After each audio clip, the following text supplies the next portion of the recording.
Good afternoon, everyone. Muy buenas tardes. My name is Alan Bersin, and I'm pleased to be here with good friends and old colleagues in the border management arena. This panel on border efficiency grows out of the book that is being featured during Innovadora 2020, Innovadora 2020, book entitled El Tercer País, San Diego and Tijuana, Two Countries, Two Cities, One Community. It tells the story of how San Diego and Tijuana have grown together over the last generation, and in doing so have actually been a petri dish, almost a laboratory for the bilateral relation generally. What this panel concerns is the heart of the matter, as Chapter 8 puts it. It's the crossing of the border for people and goods in a way that is efficient. Back when I arrived in the region, in Tijuana, San Diego, in the 1990s, the wait time to get across from San Diego to Tijuana or Tijuana to San Diego, ida y vuelta, was could hold you in a line for almost 4 hours. When you operated with that kind of a border crossing, people could not make appointments. They could not rely on calendars or meetings, with the result that cross-border traffic was really quite minimal and limited to those who absolutely needed to be in the city, whether it was for a medical appointment or to attend school or to go to a job. What happened, frankly, over the last generation was a revolution in the way in which we think about the border and the way in which people were permitted to cross. The major changes that took place were actually spurred by the North American Free Trade Association, in which trade volumes between Mexico and the United States grew from under $80 billion in 1994 to what is now a $700 billion exchange and growing every year in terms of goods and cargo going back and forth across the U.S.-Mexico border. In San Diego, Tijuana, many of the techniques were perfected that have now been applied across the border. Basically, we're talking about four changes that characterize this dramatic change that made the border workable and livable for Tijuanense and San Diegans alike. The first was the introduction of the idea of risk management, the idea that you could not treat every traveler or every cargo as equal. It was the discovery that, in fact, security and trade facilitation and border passage were not mutually exclusive and in conflict, but actually complemented one another. A second major change was that the U.S. and Mexican governments actually started cooperating. For the first time, there were joint communications, a sharing of information. And while this took time to develop over the last 30 years, we've seen innovations that frankly were unthinkable in the age before NAFTA, in the age characterized more by the Kiki Camarena tension between law enforcement and government authorities than what we find today. A third change was actually the introduction at scale of technology. The idea that we could harness technology to facilitate the movement not only of people, but also of cargo. We had scanning technologies, X-ray technologies, and this has gone to the point where we have the kind of biometric exchanges that were, again, unthinkable a generation ago. The fourth change is really the information sharing and the data analysis that both sides now use that were unheard of back in the 1990s. What I'd like to do is introduce you for a introductory statement by each of our panel members, my friends and colleagues, to actually explore their view on what are the major levers for increasing over the next generation the efficiency of the border so that it continues to operate in a way that's secure, but also facilitates the one community that we have here in San Diego, Tijuana, but that also characterizes the Twin Cities, 14 of them, across the U.S.-Mexico border from San Diego to Brownsville and from Tijuana to Matamoros. Let me introduce first Chap Lawson.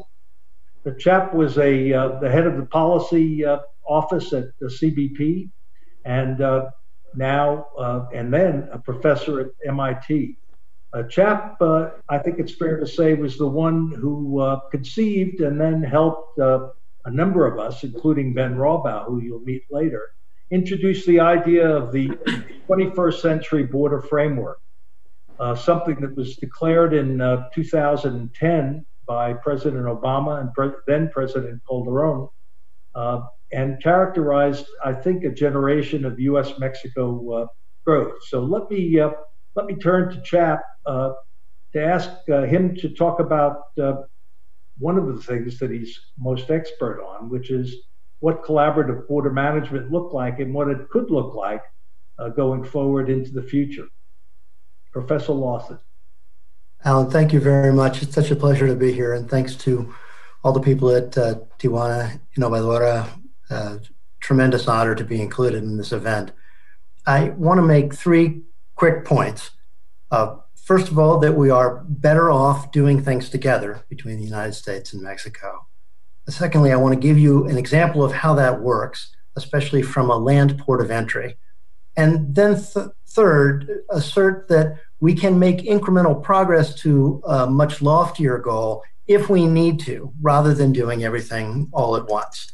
Much of what I'm going to say will probably be familiar to people who know the border, but I'm always amazed by how innovative and surprising it sounds to people in distant federal capitals.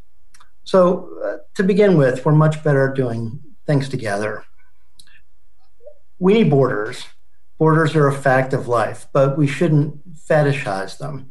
So today in the world of economic globalization, 19th and 20th century notions of sovereignty really clash violently with the imperatives of transborder commerce, international law enforcement, and modern environmental management. So we shouldn't be focused on fetishistically defending a line, nor on doing so unilaterally within each country, but rather on thinking collaboratively about how we can best manage our shared borders.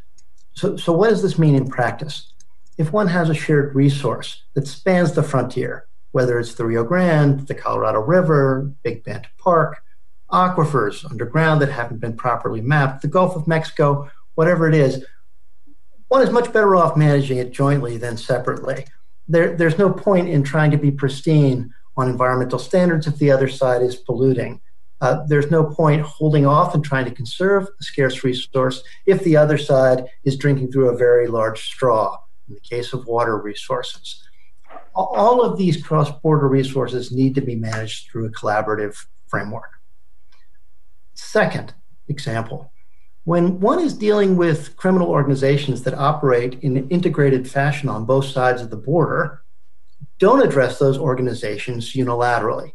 What leaves one's country is likely to come back in slightly altered form, so just focusing on what comes into a country is in the long run very counterproductive and even hazardous.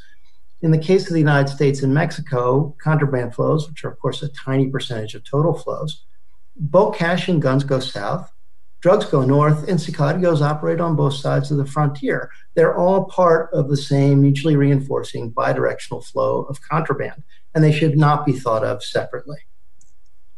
Third example, don't build a port to nowhere. Obviously, anytime a port is constructed on one side of the border, it's no good unless a port mirrors it on the other side of the border. But they also need to have the same rough levels of staffing, the same hours, etc. And there's no point in having a beautiful, spanking new superhighway coming into a port on one side of the border when on the other side of the border, travelers and truckers are deposited on a potholed dirt road. No, we should plan jointly, we should invest jointly, and we should construct jointly. And finally, once we have a port of entry, especially on the land borders, we shouldn't operate it independently. And here I'm going to share a screen with you to give you a sense of what collaborative border management means in practice at the land ports of entry. So the ultimate goal should be maximum jointness in border operations and also maximum sharing of information. The fantasy then is cross-deputized officers working in a single building with a dotted red line painted across the floor that represents the border, and single entry processing capturing the fact that an exit from one country is automatically an entry into the other country. That's the grand vision. But we don't have to do this grand vision all at once if you don't want. Ideally we would, but it can be done if necessary gradually or step by step. Not ready for, say, cross-trained officers? Then let me suggest something that was mentioned to me by a representative of Mexican aduanas. Let's at least train the canines jointly. Not ready for cross-deputized officers? That's fine. Let's at least make sure that the people on opposite sides of the border who work in the customs offices are seeing the same information on the same screens. Cumulatively, these things can matter enormously. So I guess I would say even if people go crazy at the apex of the federal government in each country, one can still make tremendous progress on a local level, given that we have a shared vision of the future. That's collaborative border management in a nutshell. Thanks, Chap. We'll come back, and I'm interested in your view as to how we actually make a quantum leap forward in the next generation in light of bilateral relations. But let me introduce Ben Rohrbaugh, fellow at the University of Texas in Austin. Ben was the advisor to 4 CBP commissioners and the director of North American Affairs at the National Security Council in the Obama administration. A founder and partner of Macro Risk.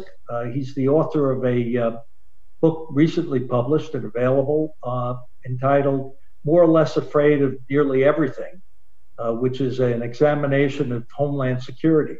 Let me turn it over to you, Ben, to see what levers in technology, among others, you see as being able to move us to a new paradigm in border management over the next generation toward the end of greater efficiency. Alan, thank you very much. It's such a pleasure to be here with this group and to be participating in this panel.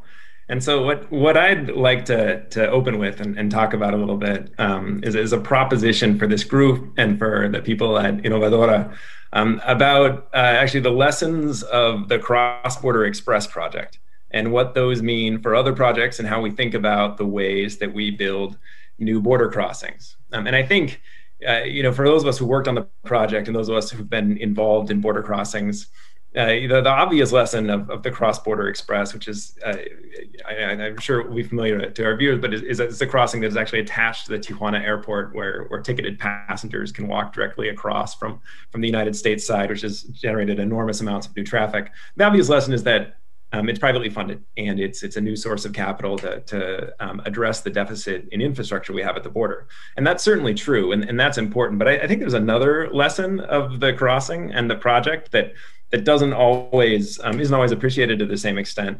And that's that the Cross-Border Express, this project does less than almost any other port of entry on the border, with maybe the exception of Los Ebanos, where there's a ferry that moves people, moves a single car across the border at once. But the Cross-Border Express, you can't cross in a car, you can't cross in a truck, you can't move cargo, you can't cross as a pedestrian unless you've already purchased a ticket to fly out of the Tijuana airport or you've arrived on a flight there. And so it constrains what can happen at this port in a way that almost no other port does. But what it does is it makes the experience for the people who are doing that, it makes the experience for those users enormously better. where you're, instead of having to cross at San Isidro or something and drive around to go to the Tijuana airport, suddenly it's incredibly convenient for anyone who wants to do this one specific thing. I mean, that's really unusual. If you'd come to authorities, decades ago and said, well, I want to build a border crossing, but it's only going to be for people who are going to fly out of one airport, that's very different than the way we think about almost any other new crossing or other new project. But what it really does is it does less, but it does it much, much better. And what that's done is what that's resulted in is it's exceeded all of our initial projections for how many people would want to work on this. When I was at CBP and we were imagining how many people could cross, we never expected that 2.5 million people a year would be using this new port of entry that does, again, much less than everywhere else on the border. And so I think that one of the lessons from this is that when we start to think about new border crossings and when we start to think about what we should do to speed crossings and to take better advantage of our existing infrastructure, for those of us who care about the border and have been working on these projects for a while, we always see the need. And so we're always thinking, well, we need more crossings, we need bigger crossings, we need more lanes, we need more staffing. And all of that's true, but I think we also need to be thinking about this lesson of the Cross Border Express, which is when we build new crossings, maybe some of them should be doing less than what the other crossings are doing, but should be doing it much, much better. Maybe we should be thinking about how a crossing can do one or two things really, really well. And just a few, just specific ideas that, there's no crossing on the border, on the southwest border or the northern border of the United States that only processes trucks that are in the FAST program. If you're a truck, no matter how frequently your company moves goods across the border, if you're going to cross in a truck, you're at some point in lines with people who may, be crossing one time a year or something else. I think there's only one Sentry-only crossing in El Paso. There's a lot of different situations where we could be moving certain specific kinds of goods or people in certain ways that really aren't done. And so I would just encourage the group, folks, especially folks in Innovadora who are joining us here, to think about maybe instead of building crossings the way we have before, where we always want the biggest crossing, we always want it to do everything. And from the government side, that makes sense. You want to manage things in one place. But we should be thinking about how we can have crossings that do one thing really, really well and how that can speed flows overall and what that could really unleash. So I'll stop there for now. But again, thank you for letting me participate. This is a pleasure. Thank you, Ben. I think less is more in an interesting way in terms of customizing border crossings and be interested to explore that further. Let me turn to Ariel Piker, the CEO of Grupo Seguritech, based in Mexico City, and also Seguritech North America, based in the United States. Ariel, I think I'm biased in his favor, but I think he's probably the premier systems integrator in terms of the security world in Mexico City across a whole range of problems. But perhaps what he's best known for, and his company's best known for, is the building of the C5, what we know in the United States as fusion centers. But I can tell you that the ones that have been built by Seguritech in a number of states across Mexico are a model not only architecturally, but also the bringing together of technology in a whole variety of ways that permits the domain awareness. And I want to turn to him for where he sees the borders of the future, being able to capitalize on some of the systems integration that he's accomplished in those C5 a través de México. Alan, thank you for the introduction.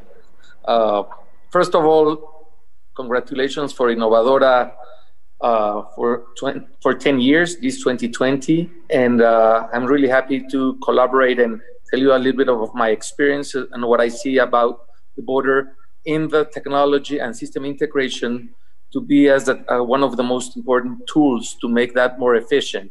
So first of all, talking about technology, which I've been for more than 25 years, is that technology is a great tool. Technology doesn't sleep. Technology cannot be corrupt unless someone behind that has the will to do it. So assuming that the technology is well designed, that means it's going to be well integrated. Having a well integrated technology will make operations really fast. It will also make a technology that the source of information that is receiving and the information that is processing will give the agents in both sides of a border more information in faster time to take the right decision and to make very efficient. So if we think as a border in the future, well, now and more, every time more in the future, there are not going to be walls or there are not going to be cables around it. It's more a technology issue. We have a great experience with that you were part of it, Alan. And I think it would be nice if you tell us about the Global Entry. Global Entry is a project that it's based on technology, that you can pre-scan people that can be very much with the biometrics and with their past information to be more accurate, and you can just let them pass really easy. And that is taking borders in the next level. Technology also has the great benefit of lowering costs. If you use technology, you need less people, you need less space, and everything is going to be more efficient. So what type of technology is normally on a border? Now, document readers, biometrical readers on persons, but also borders take a lot of trucks and merchandise from one side to the other side. So technology is also facing now the non-intrusive screening. The non-intrusive screening means X-rays or gamma rays, which what permits is that without needing to open a truck, you can look through it and see what is inside the truck, and to see what is alive and what is not alive. What is live has carbon, and what is not live has no carbon.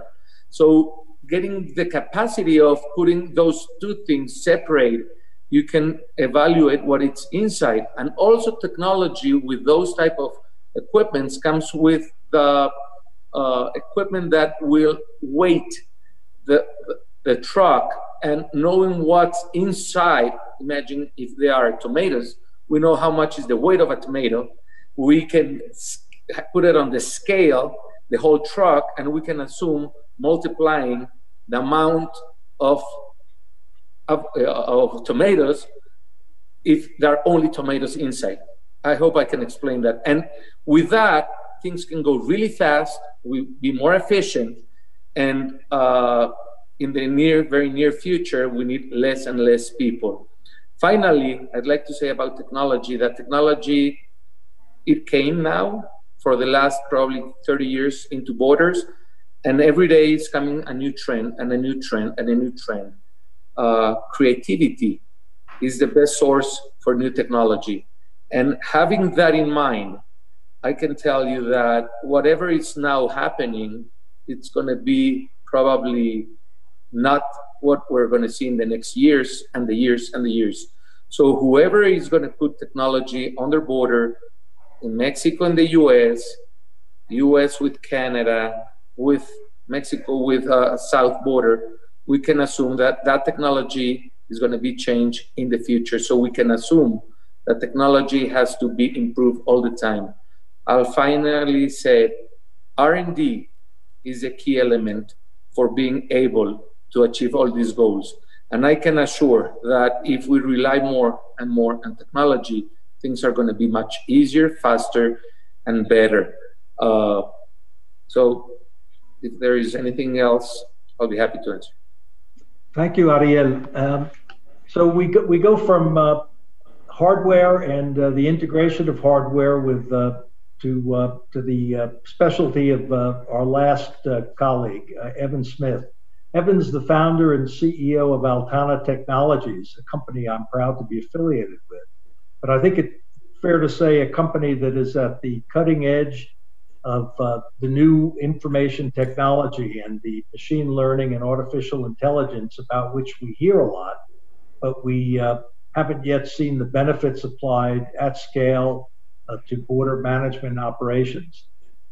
Evan, if you can give us some introductory insight into how you're using knowledge graphs, the Altana Atlas, and a variety of analytic techniques to do targeting and supply chain reliability indices that are genuinely unprecedented. Please. Yeah.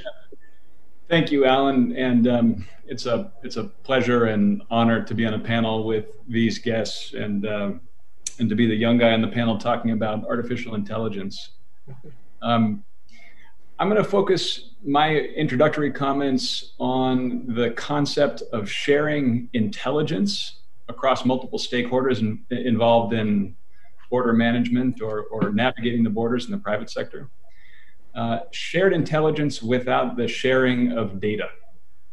And I'm going to frame this a little bit just by pointing out, I'm sure everybody on this panel and then in the audience that will listen to this is familiar with the rise of national and geopolitical actions that are increasingly applying pressure on trade and immigration enforcement as strategic instruments of the state, and the challenges to the private sector and to other nation states in relation to one border or the other in navigating those changes. Similarly, we're seeing a rise in e-commerce flows across the border, which are posing really unique threats and challenges to the border management function.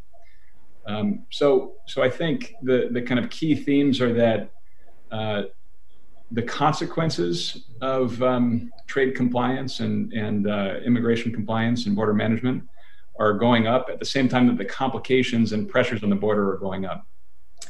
And ultimately, the release valve here is using big data and artificial intelligence to segment the flows across the border and automate many of the risk management and compliance functions that segment those compliant flows and safe flows from those that are high risk. The challenge of automating this and bringing all this data together is that we have very reasonable restrictions on the privacy and data security and even the data sovereignty of all of this underlying data that enables a machine to predict which passengers are high risk, which immigrants are high risk, or which cargoes are high risk. Similarly, to predict and characterize those flows that are low risk and compliant. And so what we need to do in order to, on the one hand, respect the data security, data privacy, and data sovereignty restrictions that exist between governments, financial institutions, logistics providers, and even airlines and other stakeholders. And then on the other hand, sort of respect and enable the regulatory function in border processing, is we need to solve for this concept of sharing intelligence without commingling the underlying data.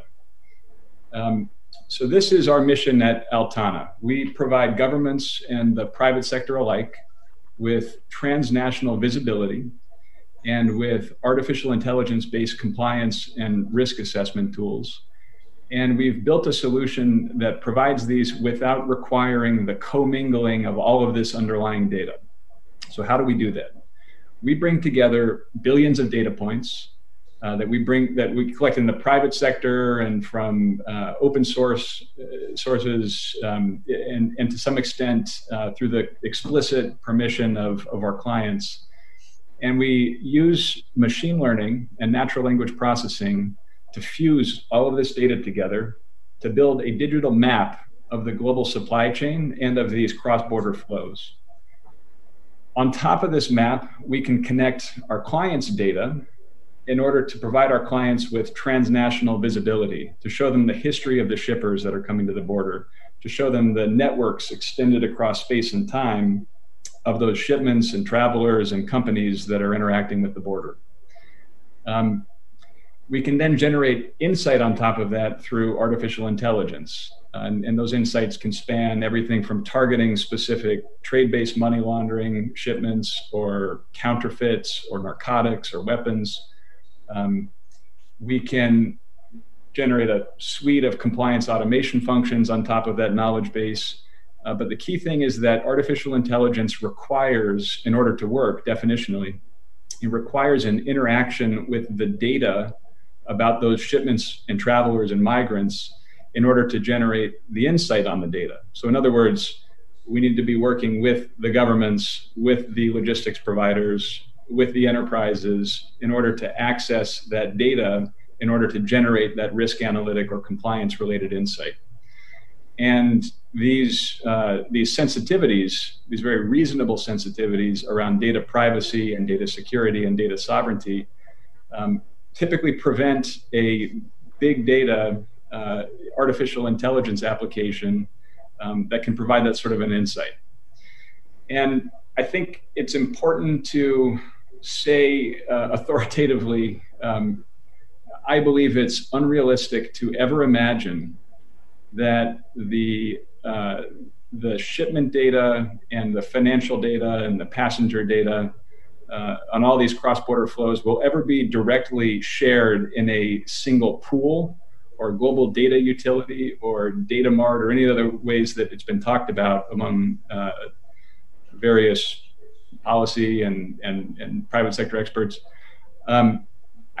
I don't expect that such a shared data pool will ever exist, especially given the geopolitical backdrop of the current times. So we have to solve for big data targeting and artificial intelligence-based targeting with the reality of data fragmentation. And this is really what we do. We use artificial intelligence and advancements in two things. One is called software containerization, and the other is called federated machine learning, which permit us to generate insight on data and to learn from data and to share the artificial intelligence capability across customers or other stakeholders in our network without commingling any of the underlying data. So in other words, it's now possible to aggregate and to harness the knowledge power of multiple data sets without sharing directly or compromising at all any one of them. We've built a hub and spoke model that allows us to take a central hub of artificial intelligence and data and then take it to our customers in an isolated client spoke. So in other words, we bring the big data and the AI platform to the data and not the other way around. Thus, we can help to facilitate the cooperation and coordination around trade compliance, customs targeting, and border enforcement across multiple stakeholders, including between the public and private sectors, and solving for the data privacy and sovereignty restrictions that otherwise prevent this coordinated action. Thank you, Evan. So, friends at Innovador 2020, you've now heard four distinct approaches to increasing the efficiency and the effectiveness of our movement of people and cargo across the border. Let me ask the panel and open it up for a discussion whether we could use each of the insights that you've generated in terms of moving border operations away from the border.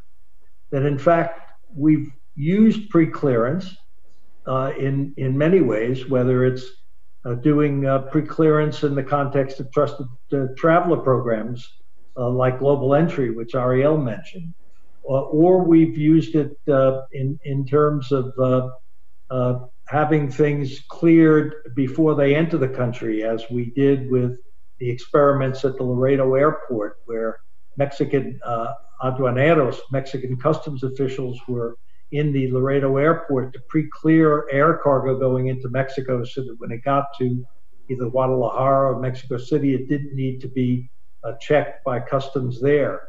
Or we did, again, invented in San Diego and Tijuana, we did the unified cargo processing, or the pre-clearance by having U.S. officers on the Mexican side and then bringing Mexican officers over to the U.S. side. So the question that I have, is that a model that could combine the technology that Ariel talked about, the information technology that Evan described, the infrastructure, building infrastructure away from the border of the kind that Ben was talking about. And then I think the $64,000 question is the one that Chap raised. Can we get governments in a Westphalian divided nation state system to be able to cooperate on being able to carry this off? But I think the future of the border will involve enlisting time and space. And one of the key requirements will be that we move our operations away from the borderline, away from La Linea. Question is, can we do this at scale? And can we get governments to cooperate? Chap, is this something that you can foresee Mexican and U.S. or Canadian and U.S. government, let alone a North American consortium of Mexico, Canada, and the United States, agreeing that this is the way we ought to conduct business? My only reaction is a giant thumbs up. I think this is a terrific idea. It's the culmination of the way things have been moving, I think, productively, at least up until the current administration. And I think the way things will inevitably move in future administrations. I guess I would say, though, what I'm hearing from my fellow panelists goes even further than this. It goes beyond de-densifying the border. When we talk about running artificial intelligence platforms on top of vast amounts of data, this offers an opportunity that really didn't exist 20 years ago, because the power of software and computational ability was just not strong enough, and the data wasn't quite as available. So another agenda for the future, besides de-densifying the border, is thinking of how we can get the right information and the right data into the hands of people like Evan and into the hands of the National Targeting Center, in order to make these risk-based judgments that you referred to, and thereby expedite the flow of legitimate goods and travelers across the border as fast as possible. I invite my colleagues to actually interject, but let me ask Ben in that context, what kind of brick and mortar or maybe virtual infrastructure can you imagine in this context that I posited and Chap actually amplified in an interesting way based on Evan's presentation? Yeah, thank you, Alan. So I think that's absolutely right, and I think that the incentive for governments on this is going to be that when you only focus on security right at the border and then stopping and identifying things right as they're crossing in a time-limited way with a huge line behind them, you're leaving a lot on the table in terms of security.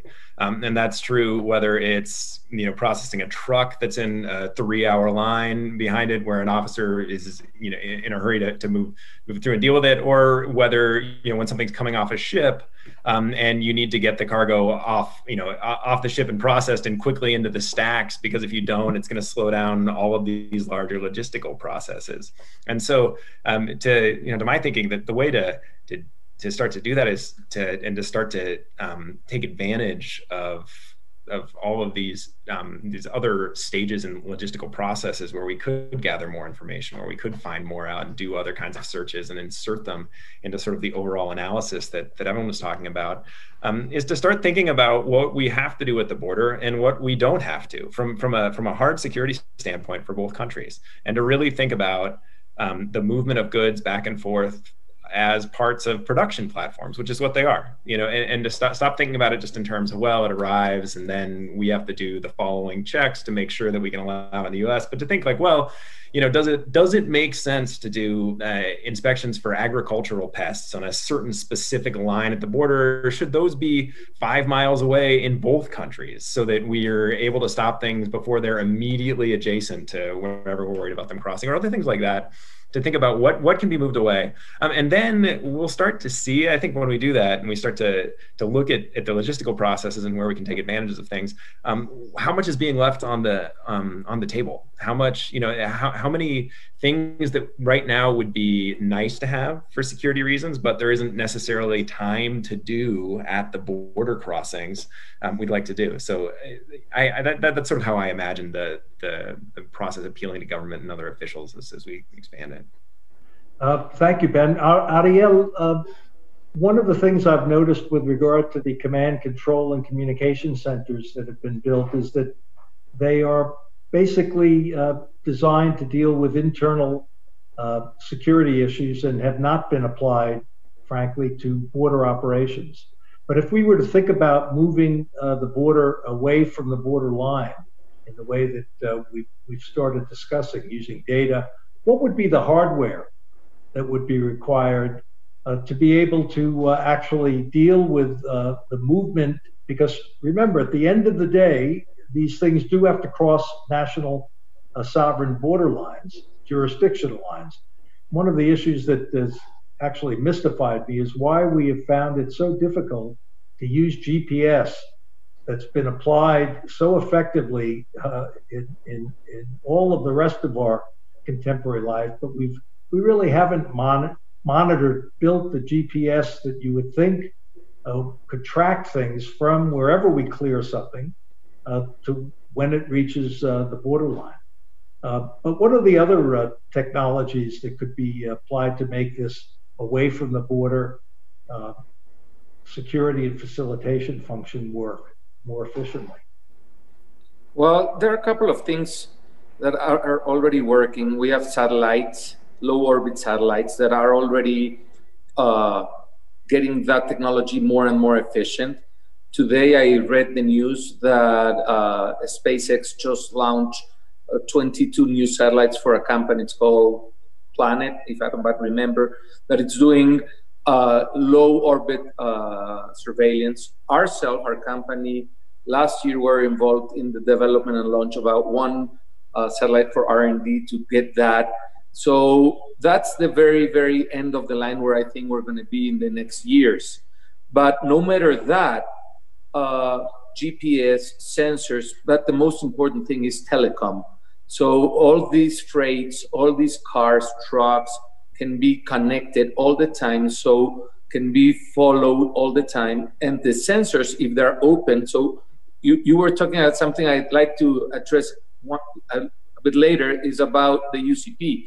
I'd like to talk about already a place in the US, which is 4 hours away from the border in Arizona, that has already doing this work through technology, which is in the airport of Mesa through the project Sky Bridge.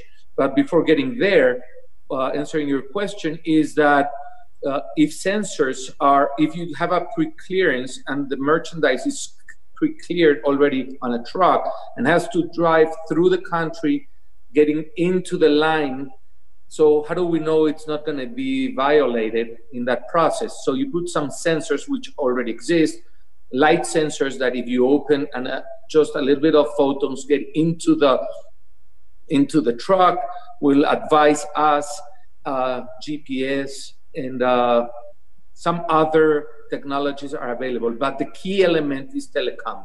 If we're able to communicate all the time, the C5 or command and control center, you can put it any place in the world and you can replicate that information, whatever you need. So whoever is involved and is in charge can do that, and we can record it and give it then to Evan so he can make some analyze and do some predicting. And that's already a reality and it's getting by. The issue here is that we need the will of the governments basically to that happens, not only for products, also for agriculture and for persons. And there is already an experience that it's working very fine, and it's in the airport of Mesa in Phoenix that is called Skybridge, Arizona, and you know the project very well. And then that project was established a joint inspection from CBP and Aduanas from Mexico, and they were able to bring technology there so products from the US can cross to Mexico over there, and we are more than 4 hours drive away. So that's a very good thing, because we're not right at the border with all these lines, and we can fly it direct to any airport in Mexico, no matter if is or not any customs agent there. It's already pre-cleared. And that's something that's already happening, and it's very efficient. So what I see is that in the very near future, it's going to happen the same thing in the Mexican side, that we will have U.S. Agents, and now it's for merchandise, but who's not telling us that in the very near future is going to be also for passengers, like it happens with Canada. So I see that technology is here already with the capacity to start making all these things happening. I think the real challenge is to get authorities to trust on this type of projects, and with the capacity of artificial intelligence, like Evan was telling us. I think the border, as once again I'm saying, is not going to be physical. It's going to be more a technology border. Yeah. So Evan, with regard to this virtual border that Ariel is pointing out, and assuming that we can harness the additional data, whether it's GPS trackings, whether it's images from non-intrusive X-ray, whether it's signals from tracking devices, how well can the artificial intelligence system integrate all of these different kinds of data signals, and how far are we away from being able to do that with regard to images, sounds, chemical traces, and the like? So can I pile on that before Evan answers? Because I would think that each new piece of information or each new data set is synergistic with what you already have. So the more you get, the more different types of connections you'll see and be able to really identify the bad things. So for instance, I guess with regard to cargo, bad things, except in the case of a naive courier, are rarely shipped between one good person and another good person. So marrying the individual and the cargo data could be very helpful to you all. And I guess what Alan mentioned, a number of data sources, but are there others too? Do you have a fantasy suite of information that you would like to be able to make all the connections? Yeah, look, so the power of this technical approach is that you're able to triangulate multiple data sources off of each other in order to build a more complete picture of the inherent underlying activity, and then feed that into a machine to make a judgment on that picture of information, right?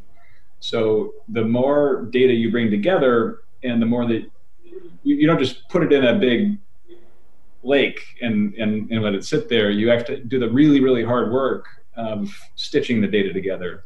So this transaction has these two counterparties.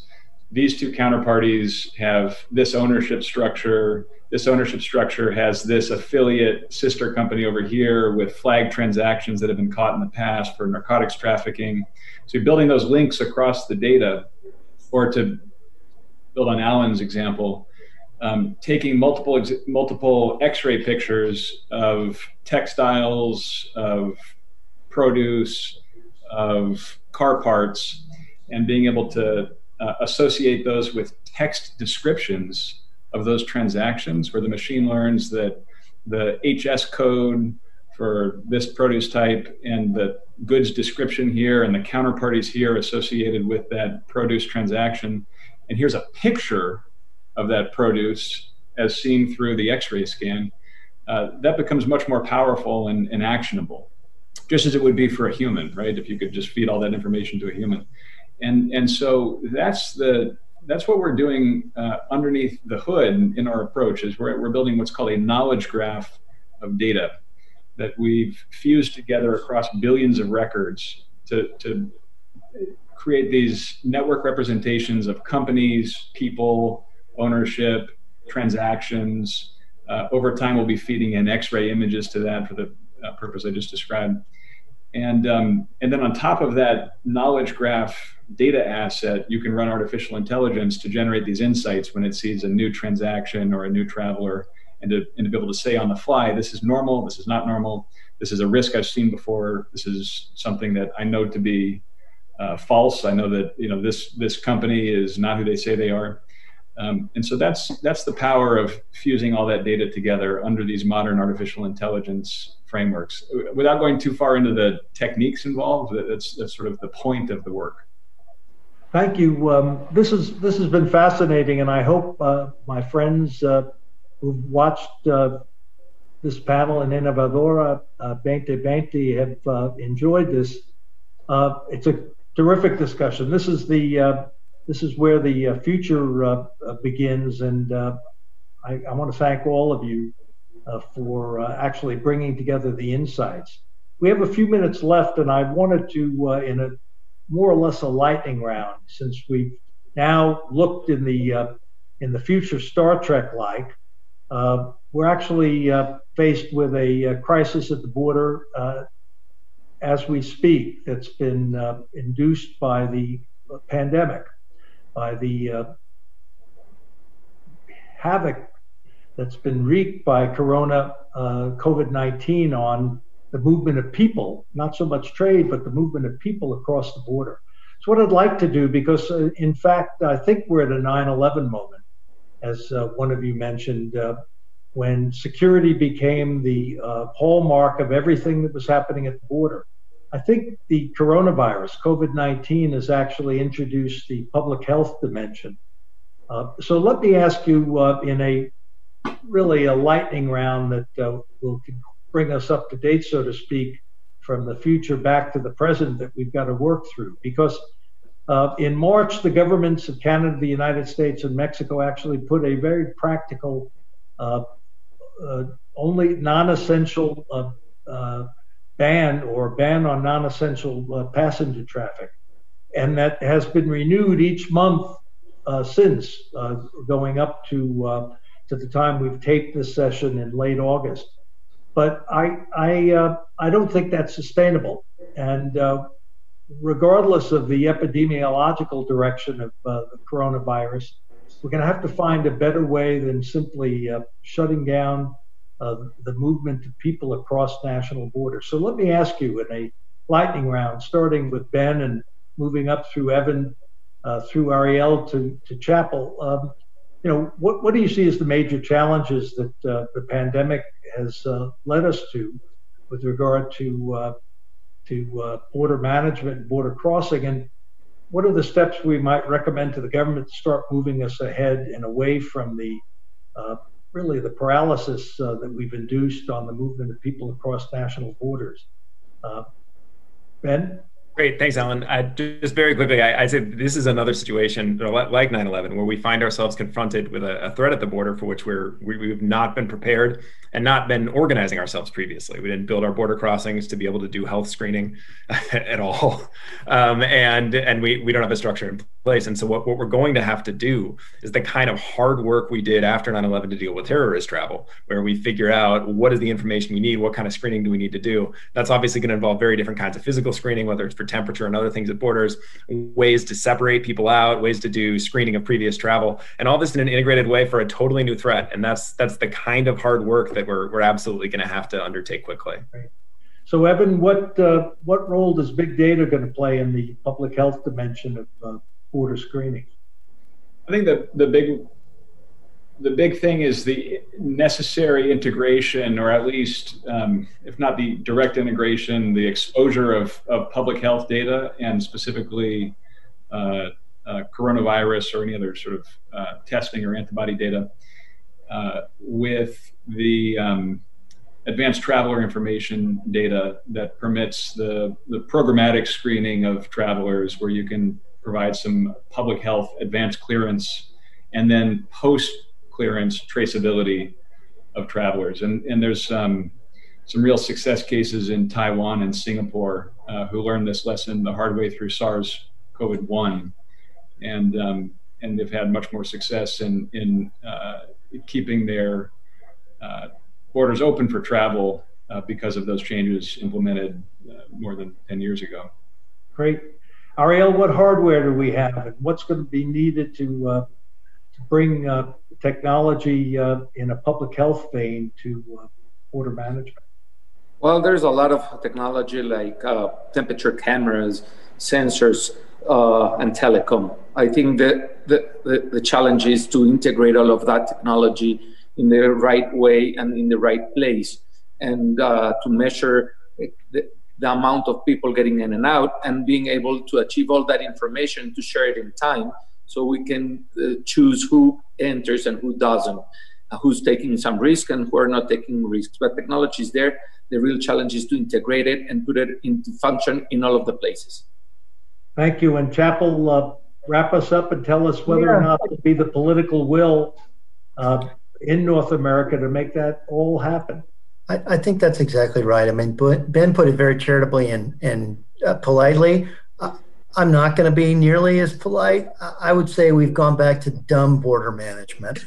That closing borders is a symptom of really not knowing what you're doing on the data front, and then forcing not only everything to be done at the border, but realizing it's going to be so overwhelming at the border, you can't do it at all.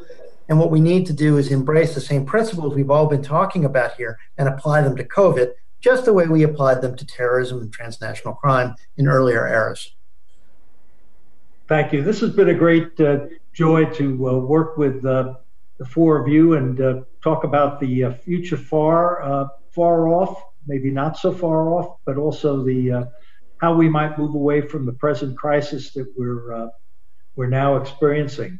I hope this has been as useful to the people watching and listening in all over North America and from Latin America and Europe, that this has been as enlightening to you as it has been to me. So let me thank the panelists once again. Un abrazo for a terrific discussion and for some great insight. And ojalá vamos a ver la frontera que pueden ver. Que merecemos. Take care, everybody, and we'll see you in the port of the future downstream. Take care. Thank you.